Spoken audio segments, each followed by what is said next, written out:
അപ്പോൾ എന്തായാലും ഇന്നിപ്പോൾ മാവ് നനയ്ക്കുന്നതിൻ്റെ വീഡിയോ ഒന്നും ഞാൻ എടുത്തിട്ടില്ല. എന്തെന്ന് വെച്ച് കഴിഞ്ഞാൽ നേരത്തെ ഒത്തിരി വീഡിയോ ഞാൻ ചെയ്തിട്ടുണ്ടായിരുന്നു, ഇലയപ്പം ഉണ്ടാക്കുന്നതും അത് കണക്ക് തന്നെ ഓട്ടട ഉണ്ടാക്കുന്ന അതിൻ്റെയൊക്കെ വീഡിയോ ഇട്ടിട്ടുണ്ടല്ലോ. പിന്നെ അതുകൊണ്ടാണ് ഇന്നിപ്പോൾ മാവ് നനയ്ക്കുന്നതിൻ്റെ വീഡിയോ എടുക്കാതിരുന്നത്.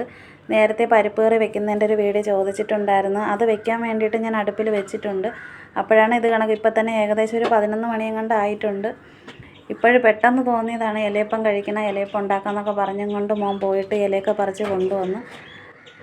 അങ്ങനെ ഞാൻ വിചാരിച്ചു എന്തായാലും പരിപ്പിറക്കി വെച്ചിട്ട് ഇലയപ്പം കൂടെ അടുപ്പിൽ വെച്ചാൽ പെട്ടെന്ന് വേവിച്ചെടുക്കാനായിട്ട് പറ്റും. എന്തായാലും ചോറ് ഇനിയിപ്പോൾ താമസിച്ചേ ആവുള്ളൂ. ഇനിയിപ്പോൾ എന്തായാലും ഇലയപ്പമൊക്കെ ഉണ്ടാക്കി വെക്കുവാണെങ്കിൽ അതൊക്കെ പറക്കി കഴിക്കുകയൊക്കെ ചെയ്യും.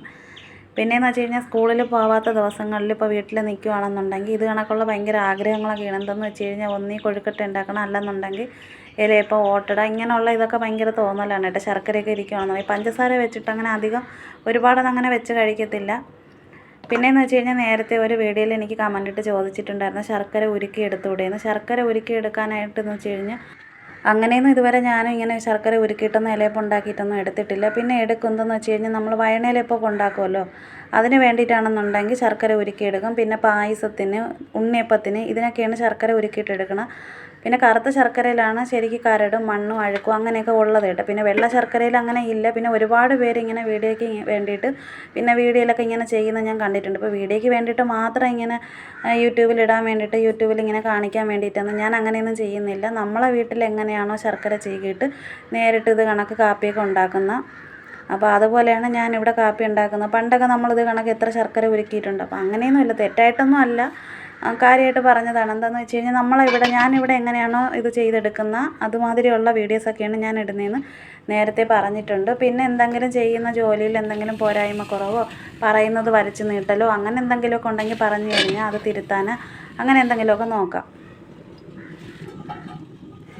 മീൻ കിട്ടുമെന്നും പറഞ്ഞുകൊണ്ടാണ് കപ്പ മേടിച്ച് നമ്മൾ അരിഞ്ഞൊക്കെ വെച്ച് പിന്നെ പയർ വേവിക്കാൻ വെച്ചതെന്ന് വെച്ച് കഴിഞ്ഞാൽ മീൻ വന്നില്ലായിരുന്നു കേട്ടോ. അതുകൊണ്ടാണ് പിന്നീട് പയറൊക്കെ എടുത്ത് ഇത് കണക്ക് അടുപ്പിൽ വെച്ചപ്പോഴാണ് പെട്ടെന്ന് ഇവിടെ തോന്നി ഇലയപ്പം കഴിക്കണം. വീട്ടിൽ നിൽക്കുന്ന ദിവസം ഇങ്ങനെയാണ്, വീട്ടിൽ നിൽക്കുമ്പോഴത്തേക്ക് ഇലയപ്പം ഓട്ടട കൊഴുക്കട്ട എന്തെങ്കിലുമൊക്കെ ഈ ശർക്കര ഇരിക്കുകയാണെന്നുണ്ടെങ്കിൽ ശർക്കരയിലുള്ള എന്തെങ്കിലുമൊക്കെ ഉണ്ടാക്കി കൊടുക്കണം. അപ്പോൾ അത് ഭയങ്കര ഇഷ്ടമാണ് കേട്ടോ. അതുകൊണ്ടാണ് പിന്നെ പെട്ടെന്ന് ഇപ്പോൾ തന്നെ ഏതാണ്ട് ഒരു 11 മണിയൊക്കെ കഴിഞ്ഞ് ഉച്ചയാവാറായി. ആ ഒരു സമയത്താണ് പെട്ടെന്ന് റെഡിയാക്കിയൊക്കെ എടുത്തത്. ഇനിയിപ്പോൾ തിരിച്ച് ഞാൻ പയർ അതിൽ തന്നെ വെച്ച് കൊടുക്കുന്നുണ്ട്. നേരത്തെ ചെറുതായിട്ടൊന്ന് തിളയ്ക്കാനായിട്ട് ചൂടായി വന്നതായിരുന്നു, അപ്പോഴാണ് ഞാൻ ഇറക്കി മാറ്റിയൊക്കെ വെച്ചത്. പിന്നെയെന്ന് വെച്ച് കഴിഞ്ഞാൽ തെറ്റായിട്ടൊന്നും എടുക്കല്ലേ, എന്ത് കാര്യം ഉണ്ടെങ്കിലും എൻ്റെ അടുത്ത് ഇത് കണക്ക് പറയാം. പിന്നെയെന്ന് വെച്ച് കഴിഞ്ഞാൽ നമ്മൾ പിന്നെ ശർക്കര ഉരുക്കുന്ന ആ ഒരു കാര്യം പറഞ്ഞില്ലായിരുന്നു. ശർക്കര ഉരുക്കുന്ന ആ കാര്യം പറഞ്ഞത് ഒരുപാട് പേര് ചെയ്യുന്നത് തന്നെ, അത് ഞാൻ തെറ്റായിട്ടൊന്നും അല്ല എടുത്തിരിക്കുന്നത്. പിന്നെ അറിഞ്ഞുകൂടാത്തത് പറഞ്ഞു തരുന്നത് അതെനിക്ക് മനസ്സിലാക്കാനായിട്ട് പറ്റും. പിന്നെ ഞാനിവിടെ എങ്ങനെയാണോ നമ്മൾ നാടൻ രീതിയിലുള്ള പണ്ട് മുതലേ എങ്ങനെയാണോ ചെയ്തുകൊണ്ട് വരുന്നത് അത് കണക്കുള്ള വീഡിയോസൊക്കെയാണ് ഞാൻ ഇടുന്നത്. ചോറ് വയ്ക്കാൻ വേണ്ടിയിട്ട് വെള്ളം എടുത്ത് വെച്ചിട്ടുണ്ടായിരുന്നു. പിന്നെ കപ്പ ഇനിയിപ്പോൾ എന്തായാലും അരിഞ്ഞു പോയല്ലോ, അതുകൊണ്ടാണ് പിന്നെ വേവിക്കാൻ വേണ്ടിയിട്ട് വെച്ചത്. പയർ വെന്തിട്ടുണ്ട്, അതിൻ്റെ വെള്ളമൊക്കെ വറ്റി നല്ലതുപോലെ നല്ല തുറുതുറ ആയിട്ടുണ്ട്. തുറുതുറ എന്ന് പറയുന്നത് ഞാനിവിടെ നമ്മൾ പറയുന്നതാണ്, വെള്ളമൊന്നുമില്ല, നല്ല രീതിക്ക് തന്നെ കിട്ടിയിട്ടുണ്ട്. ഇനിയിപ്പോൾ ഇത് തണുക്കാനായിട്ട് മാറ്റി വെച്ചിട്ട് കല്ലിലാണ് ഞാൻ അരച്ചെടുക്കുന്നത്. പിന്നെ ഒരുപാട് പേര് ചെയ്യുന്നതാണ് പയർ വറുത്തിട്ട് അതിൻ്റെ തൊലിയെല്ലാം പാറ്റി കളയും, മുറത്തിലിട്ട് നല്ലതുപോലെ പാറ്റി കളഞ്ഞിട്ടൊക്കെ എടുത്തിട്ട് പരിപ്പ് കറി വെക്കുന്ന. ഒരു തവണ ഞാൻ അങ്ങനെ ചെയ്ത് നോക്കി, ഒത്തിരി പേര് ചെയ്യുന്നതും എൻ്റെ അടുത്തും പറഞ്ഞ് അങ്ങനെ ഒന്ന് ചെയ്ത് നോക്കുക നല്ലതാണെന്നൊക്കെ. പക്ഷേ അതെനിക്ക് മനസ്സിന് പിടിക്കുന്നില്ല. നമ്മളിത് കണക്ക് പണ്ടൊക്കെ പയർ അരച്ച് ഇത് കണക്ക് വേവിച്ചിട്ടൊക്കെയല്ലേ നമ്മൾ എടുത്തിട്ടുള്ള പരിപ്പ് കറി വെക്കാൻ വേണ്ടിയിട്ട്. അതുകൊണ്ടാണ് പിന്നെ ഞാൻ പരിപ്പ് വേവിച്ചിട്ട് നേരിട്ട് തന്നെ ഞാൻ അരച്ചെടുക്കുന്നത്. പിന്നെ ലേശം മഞ്ഞൾപ്പൊടിയും പച്ചമുളകും വെച്ചിട്ട് ഞാൻ അരച്ചിട്ടുണ്ട്. അതിൽ കുറച്ച് തേങ്ങ വെച്ച് കൊടുക്കുന്നുണ്ട് കേട്ടോ. മൊത്തത്തിൽ തേങ്ങ ഞാൻ എടുക്കുന്നില്ല. പിന്നെ ഇച്ചിരി ജീരകം, 2 വെളുത്തുള്ളി, 2 ചെറിയ ഉള്ളിയും കൂടെ എടുത്തിട്ടുണ്ട് അരച്ചെടുക്കാൻ വേണ്ടിയിട്ട്. പിന്നെ പരിപ്പ് വെക്കാൻ വേണ്ടിയിട്ട് പയർ തണുത്തതിന് ശേഷം തേങ്ങയും ഇതിൻ്റെ ചേരുവ എല്ലാം കൂടെ ചേർത്തിട്ട് വെള്ളം കുറച്ചിട്ട് മിക്സിയുടെ ജാറിൽ നമ്മൾ കല്ലിൽ എങ്ങനെയാണോ അരച്ചെടുക്കുന്നത് അതേ കണക്ക് നമുക്ക് അരച്ചെടുക്കാനായിട്ട് പറ്റും. ഇതിപ്പോൾ തേങ്ങ അരച്ച് തീരാറായിട്ടുണ്ട് കേട്ടോ. തേങ്ങ അരച്ച് മാറ്റിയതിന് ശേഷം ഇതിൽ തന്നെയാണ് ഞാൻ പയറും കൂടെ അരച്ചെടുക്കുന്നത്. പയർ എനിക്ക് അരച്ച് തന്നെ എടുക്കണം, ഒന്നേ മിക്സിയുടെ ജാറിൽ അല്ലെന്നുണ്ടെങ്കിൽ കല്ലിൽ. ഇപ്പോൾ മിക്സി നമുക്ക് മാറ്റി ഞാൻ വെച്ചിട്ടുണ്ടെന്ന് വെച്ച് കഴിഞ്ഞാൽ കല്ലുണ്ടല്ലോ, കല്ലിൽ അരച്ചെടുക്കുന്നതാണ് എനിക്ക് വശം വരുന്നത് കേട്ടോ. എന്തെന്ന് വെച്ച് കഴിഞ്ഞാൽ അതാണ് നല്ലത്. എല്ലാവരും പരിപ്പ് കറി വെക്കുമ്പോഴത്തേക്ക് ഇത് കണക്ക് ജീരകം, വെളുത്തുള്ളി, പിന്നെ ചെറിയ ഉള്ളി ഇതൊക്കെ വെക്കുമെന്ന് എനിക്കറിയത്തില്ല. ഇവിടെ ഞാൻ എന്തായാലും വെക്കും കേട്ടോ. അതുകൊണ്ട് ഞാൻ വെച്ചതാണ്. പല സ്ഥലങ്ങളിലും പല രീതിയിലായിരിക്കും വേവിച്ചെടുക്കുന്നത്, ഓരോ നാട്ടിലും ഓരോ രീതിക്കാണല്ലോ. ഇനിയിപ്പോൾ ഇതിൻ്റെ ചേരുവയെല്ലാം പിടിച്ചതിന് ശേഷം ഇതെല്ലാം ഒന്ന് അരച്ച് മാറ്റിയിട്ട് പയർ അരച്ചെടുക്കാനായിട്ടുണ്ട്. പയർ നല്ല കണക്ക് തണുത്തിരിക്കുവാണ്, അതും കൂടെ ഒന്ന് അരച്ചെടുക്കണം.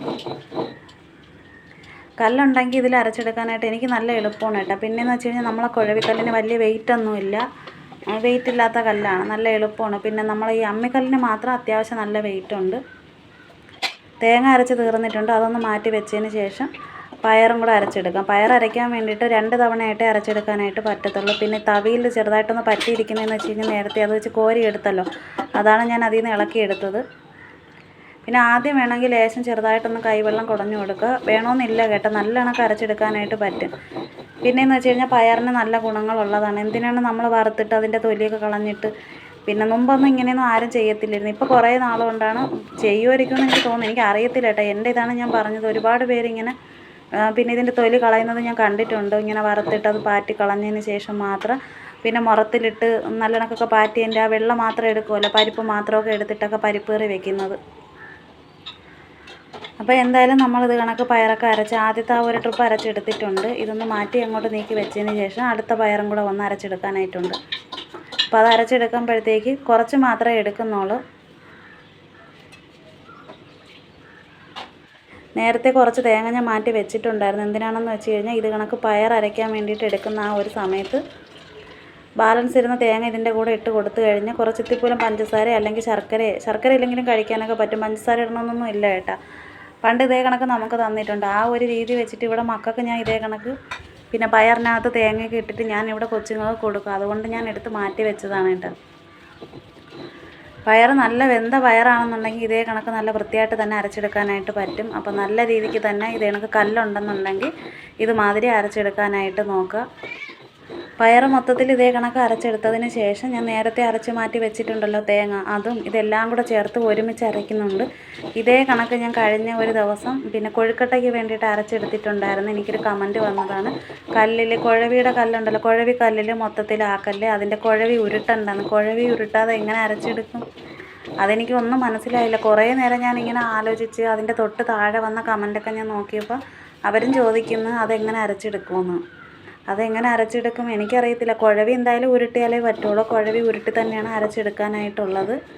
അത്രയും മാവ് ഞാൻ ആ ഒരു കല്ലിലാണ് ഞാൻ അരച്ചെടുത്തത്. അപ്പോഴെന്തായാലും പിന്നെ കല്ലിലാവുമല്ലോ, കല്ലിൻ്റെ പുറത്തൊന്നും പോയിട്ടില്ല, കല്ലിനകത്ത് വെച്ച് തന്നെയാണ് എടുത്തിരിക്കുന്നത്. അത് കല്ലിൽ അരച്ച് നോക്കുമ്പോഴത്തേക്ക് അറിയാൻ പറ്റും. കല്ലിൽ അരയ്ക്കാത്തതിനെ കൊണ്ടാണ് ചിലപ്പോൾ നമുക്ക് അങ്ങനെ തോന്നുന്നത് കേട്ടോ. പയറരച്ച് അതിൻ്റെ തേങ്ങയും ചേരുവയും മൊത്തത്തിൽ നല്ലതുപോലെ തന്നെ ഒന്നും കൂടെ ഉരുട്ടി ഞാൻ എടുത്തിട്ടുണ്ട്. ഇനിയിപ്പോൾ കല്ല് കഴുകിയിട്ട് അതിൻ്റെ വെള്ളം കൂടെ എടുക്കുന്നുണ്ട്. വേറെ വെള്ളമൊന്നും ചേർക്കുന്നില്ല, വേറെ പച്ചവെള്ളം ചേർക്കാതെ കൈ നനച്ച വെള്ളവും. പിന്നെയെന്ന് വെച്ച് കഴിഞ്ഞാൽ പയർ നല്ലതുപോലെ തന്നെ അരഞ്ഞ് കിട്ടിയിട്ടുണ്ട് കേട്ടോ. പിന്നെ നമ്മൾ കല്ല് കഴുകിയിട്ട് ഏത് ഭാഗത്താണോ നിൽക്കുന്നത് ആ ഭാഗത്തോട്ട് തന്നെ പാത്രം വെച്ചിട്ടോ അല്ലെങ്കിൽ മൺചട്ടി ഇത് കണക്ക് വെച്ചിട്ട് കഴുകിയെടുക്കാനായിട്ട് നോക്കണം. നേരത്തെ വീഡിയോയിൽ ഞാൻ പറഞ്ഞിട്ടുണ്ട്, കല്ല് കഴുകുമ്പോൾ വലത്തോട്ട് ഇടത്തോട്ട് സൈഡിലോട്ടായിട്ട് പാത്രം വെച്ചിട്ട് കഴുകിയെടുക്കല്ലേന്ന്. എന്താണെന്ന് വെച്ച് കഴിഞ്ഞാൽ കല്ലിൻ്റെ ഈ നടുക്ക് ഭാഗം ഉണ്ടല്ലോ, അവിടെ ചെറുതായിട്ട് കുഴി വരും. അപ്പോൾ അങ്ങനെ വരാതിരിക്കാൻ വേണ്ടിയിട്ടാണ് പറഞ്ഞത്. ഇതൊന്ന് കുറച്ച് വെള്ളം മാത്രമേ എടുത്തിട്ടുള്ളൂ. ഇനി ലേശം ഉപ്പുനീരും കൂടെ ചേർത്ത് കൊടുക്കുന്നുണ്ട്. പിന്നെ കൈ കൊണ്ട് തന്നെയാണ് ഞാൻ മിക്സ് ചെയ്തെടുക്കുന്നത്. സ്പൂണോ തവിയോ അങ്ങനെ ഒന്നും വെക്കുന്നില്ല. എന്താണെന്ന് വെച്ച് കഴിഞ്ഞാൽ വീഡിയോയ്ക്ക് വേണ്ടിയിട്ട് യൂട്യൂബിലിടാൻ വേണ്ടിയിട്ട്, യൂട്യൂബിൽ ഇങ്ങനെ എല്ലാവരെയും കാണിക്കാൻ വേണ്ടി അങ്ങനെയൊന്നും പ്രത്യേകിച്ചൊന്നും തവി കൊണ്ടോ സ്പൂണ് കൊണ്ടോ അങ്ങനെയൊന്നും കലക്കിയൊന്നും ചെയ്യുന്നില്ല കേട്ടോ. കൈ കൊണ്ട് തന്നെയാണ് മിക്സ് ചെയ്തൊക്കെ എടുത്തിരിക്കുന്നത്. ഇതിനിയിപ്പോൾ ഒന്ന് ചൂടായി കിട്ടാനായിട്ട് ചെറുതായിട്ടൊന്ന് ചൂടാക്കി എടുത്താൽ മതി. പിന്നെ കടുക് വറുക്കാൻ വേണ്ടിയിട്ട് ലേശം വെളിച്ചെണ്ണ ഒഴിച്ചിട്ടുണ്ട്, ഒത്തിരി കടുക് ഇട്ടിട്ടുണ്ട്. പിന്നെ ഒരു ചെറിയ ഉള്ളി അരിഞ്ഞതും കറിവേപ്പില വറ്റൽമുളക്, ഇത്രയാണ് കടുക് വറുക്കാൻ വേണ്ടിയിട്ട് ഇട്ട് കൊടുത്തിരിക്കുന്നത്. ഇതിപ്പോൾ നമ്മൾ നേരത്തെ പയർ വേവിച്ച് ഇറക്കി മാറ്റി വെച്ചിട്ടുണ്ടായിരുന്നു. പയർ വെന്തതാണെങ്കിലും പയർ ചെറുതായിട്ട് കലക്കിയെടുത്തതിന് ശേഷം ഒന്ന് ചൂടാക്കിയിട്ടുണ്ട് കേട്ടോ. ഇപ്പോൾ ഇതൊക്കെയായിരുന്നു നമ്മളെ ഇന്നത്തെ ഒരു ദിവസത്തെ ഇടയ്ക്കുള്ള കുറച്ച് വീഡിയോസൊക്കെയാണ് ഞാൻ എടുത്തിരിക്കുന്നത്. പിന്നെയെന്ന് വെച്ച് കഴിഞ്ഞാൽ നമ്മൾ ഗ്യാസ് അടുപ്പ് മാറ്റിയിട്ട് ഫ്രിഡ്ജ് മറ്റേ അടുക്കളയിലാണല്ലോ ഇരുന്നത്, അവിടെ നിന്ന് എടുത്തിട്ട് ഈ ഒരു സൈഡിൽ കൊണ്ടുവന്ന് വെച്ചിട്ടുണ്ട്. ഈ ഒരു ഭാഗം മൊത്തത്തിൽ ഒഴിഞ്ഞ് കിട്ടിയിട്ടുണ്ട്. എന്താണെന്ന് വെച്ച് കഴിഞ്ഞാൽ ഗ്യാസ് കൊണ്ടുവന്നതിൻ്റെ അന്ന് നമ്മളിത് കണക്ട് ചെയ്ത് എല്ലാം വെച്ചപ്പോഴത്തേക്ക് ചെറിയൊരു സ്മെല്ലും പിന്നെ ആൾ വന്നിട്ടാണ് എല്ലാം റെഡിയാക്കിയൊക്കെ തന്നത് കേട്ടോ. അന്ന് എന്തൊരു പറ്റിപ്പോയെന്ന് അറിയാൻ വയ്യ. അങ്ങനെ എനിക്ക് ഭയങ്കര പേടിയായി. കൊച്ചുങ്ങളുണ്ട്, നമ്മളെല്ലാവരും ഉണ്ട്. അപ്പോൾ അങ്ങനെയൊക്കെ ഒരു പേടി വന്നപ്പോൾ ഞാൻ വിചാരിച്ചു എന്തായാലും അത് അവിടെ നിന്ന് മാറ്റിയിട്ട് ഇവിടെ കൊണ്ടുവയ്ക്കുക. അങ്ങനെയാണ് നമ്മൾ ഈ സ്ലാബിൻ്റെ ഇങ്ങേ അറ്റത്തോട്ട് മാറ്റി വെച്ചത്. പിന്നെ കാപ്പി ഉണ്ടാക്കാനോ ചായ ഇടാനോ അത്യാവശ്യം എന്തെങ്കിലും ഒരു ഇതിന് വേണ്ടിയിട്ട് മാത്രമേ എടുക്കുകയുള്ളൂ. അതുകൊണ്ട് എനിക്കെന്തായാലും ഒരുപാട് ദിവസം എനിക്ക് യൂസ് ചെയ്യാനായിട്ട് പറ്റും.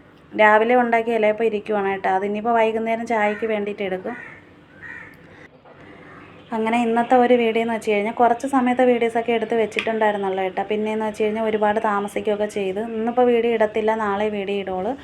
വീഡിയോ ഇഷ്ടമായ എല്ലാവരും സപ്പോർട്ട് ചെയ്യാനും പുതിയതായിട്ട് കാണുന്നവരും എല്ലാവരും സപ്പോർട്ട് ചെയ്യുക. എന്തെന്ന് വെച്ച് കഴിഞ്ഞാൽ പിന്നെ ഒരു കാര്യം, നമുക്ക് യൂട്യൂബിൻ്റെ വരുമാനം ഈ മാസം കിട്ടണമെന്ന് പ്രാർത്ഥിക്കുക എല്ലാവരും.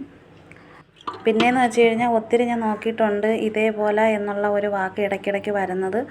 അത് നമ്മളിവിടെ സംസാരിക്കുന്ന ആ ഒരു രീതിയിൽ വരുന്നതാണ് കേട്ടോ. അത് മാറാനായിട്ട് പറ്റുന്നില്ല.